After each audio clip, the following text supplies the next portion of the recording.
A paz do Senhor Jesus Cristo, meus amados irmãos. A paz do Senhor Jesus, meus irmãos. Estamos aqui para dar aula de pneumatologia, a doutrina do amigo Espírito Santo. Essa aula a gente vai compreender sobre a manifestação do Espírito Santo no Antigo Testamento. Vamos lá?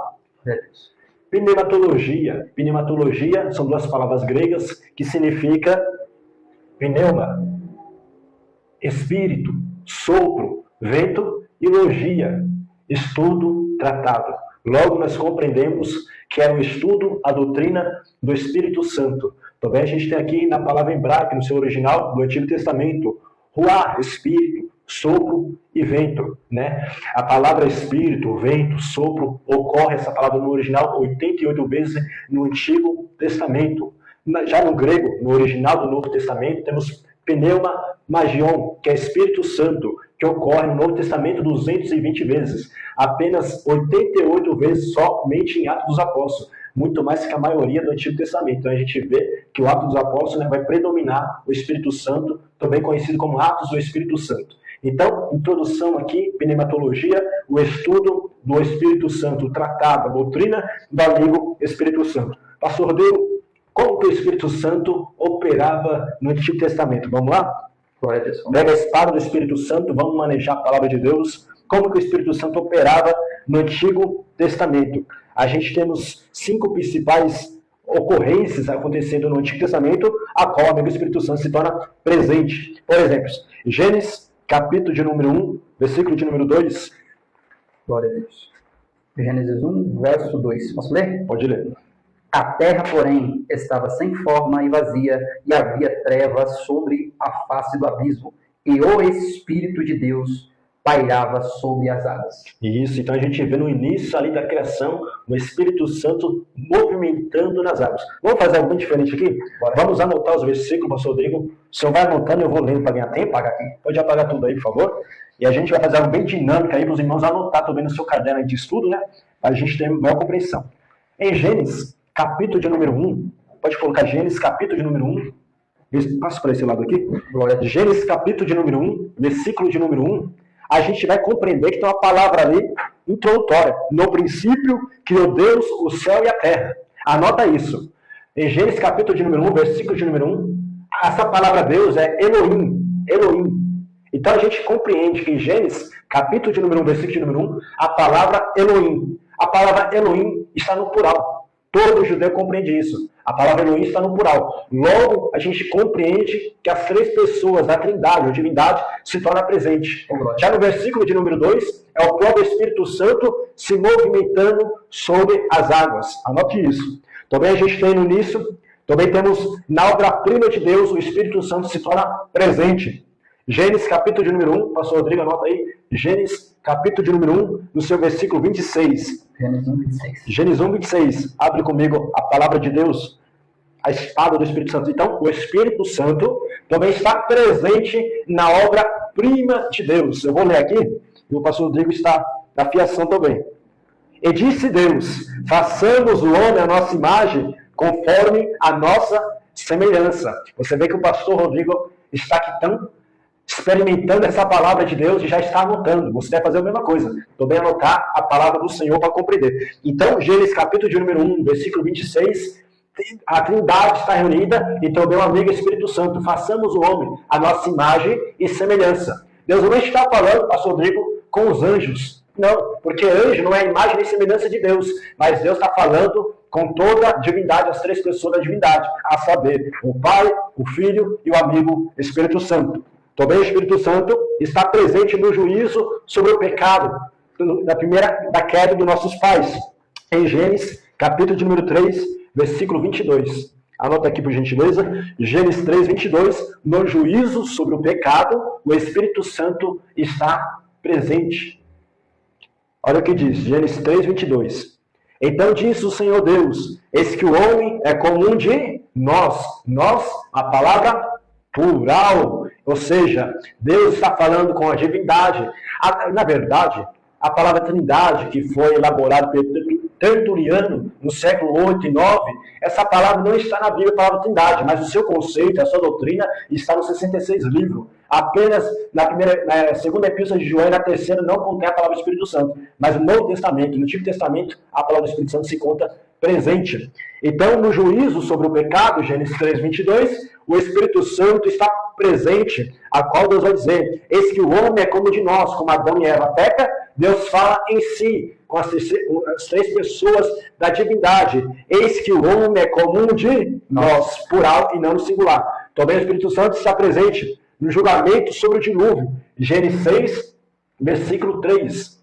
O Espírito Santo está presente no julgamento sobre o dilúvio.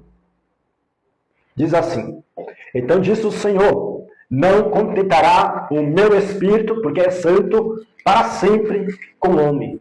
Então a gente vê que já em Gênesis 6:3, o Espírito Santo tinha uma liberdade, mas o homem começa a crescer a maldade, a violência, a iniquidade dos homens. Então Deus ele vai falar: não estará sempre o meu Espírito com a humanidade, porque o homem também é carne, e o Espírito Santo ele é santo, ele habita onde tem santidade. Sem santidade, ninguém verá a face do nosso Deus.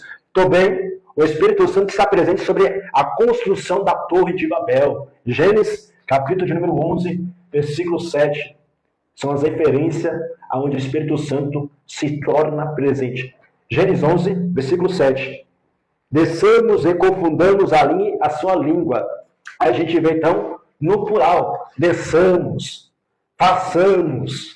O homem não é como um de nós, ou seja, está no plural, mostrando a divindade, mostrando a pessoa do Pai, do Filho e do Espírito Santo reunida, presente. Como é que o Espírito Santo agia no Antigo Testamento? A gente viu aqui a presença do amigo Espírito Santo nessas referências, a introdução do livro de Gênesis, o início de tudo, o princípio de tudo, o Espírito Santo presente.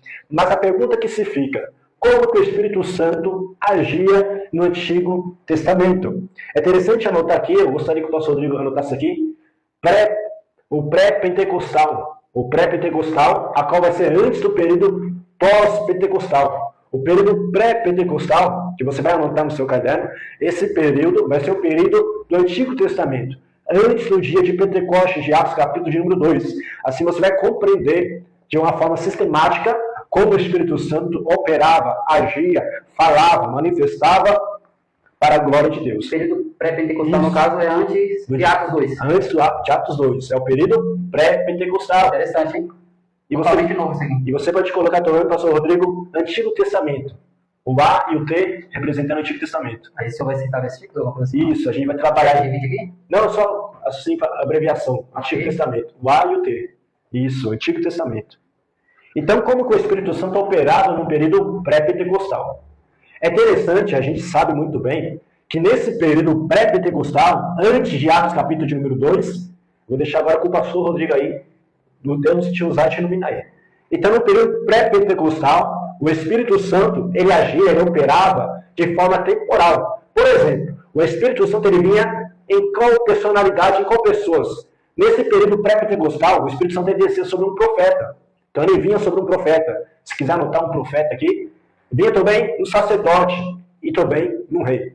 O Espírito Santo, ele vinha para inspirar, para capacitar. Nesse período, ele vinha de forma temporal. Ele vinha sobre a cabeça de um profeta, ele vinha sobre um rei, sobre um sacerdote, o inspirava, o capacitava, dava habilitação para ele cumprir determinado propósito diante de Deus. Quando o Espírito Santo inspirava um profeta, ou um sacerdote, ou um rei, ele se retirava. Então era uma forma que o Espírito Santo operava num pré-pentecostal, nesse período, de forma temporal. E teve um rapaz que descobriu isso, que o Espírito Santo operava de uma forma temporal. Não era permanente. Não era permanente. Isso está ligado também a Gênesis 6:3, quando Deus disse que o Espírito não permanecerá para sempre. Exatamente. Por quê? Porque o Espírito Santo, como a gente falou aqui na aula de introdução, que o Espírito Santo ele é santo. Certo. Ele só vai habitar em pessoas preparadas, ou seja, o Espírito Santo ele não é como adversário que invade, não. O Espírito Santo ele habita onde ele tem liberdade para operar. Então ele vinha sobre um determinado profeta, um sacerdote ou um rei,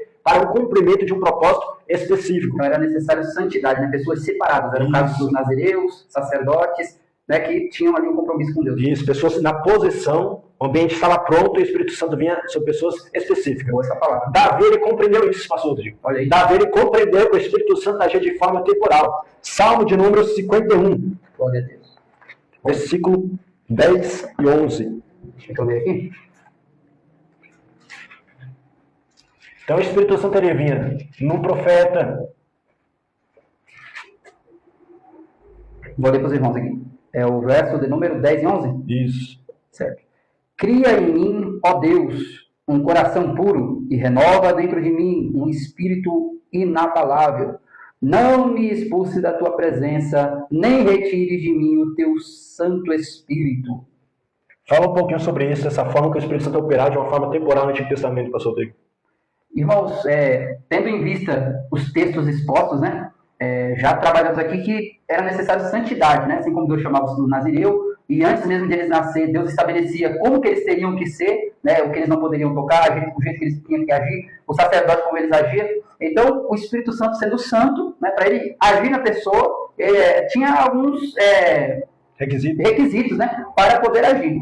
E no Antigo Testamento, conforme falado, aqui só introduzindo aqui na mesma linha de interpretação bíblica que o pastor Adriel está trazendo, nosso professor, a gente observa que era necessário, então, essa santidade e ele agir de forma temporal e não permanente, tendo em vista o que Deus falou em Gênesis 6:3, né? Que o Espírito não agirá para sempre no homem. Perfeito, exatamente isso. Então o Espírito Santo, ele vem de uma forma temporal. E por que o Espírito Santo vem de uma forma temporal? E porque no Novo Testamento, após o período pré-pentecostal, no dia de Atos, após o capítulo 2, no período pós-pentecostal, o Espírito Santo ele permanece em você, permanece em mim, permanece em você. Opa, tem um ponto aqui a pensar agora. E por que isso?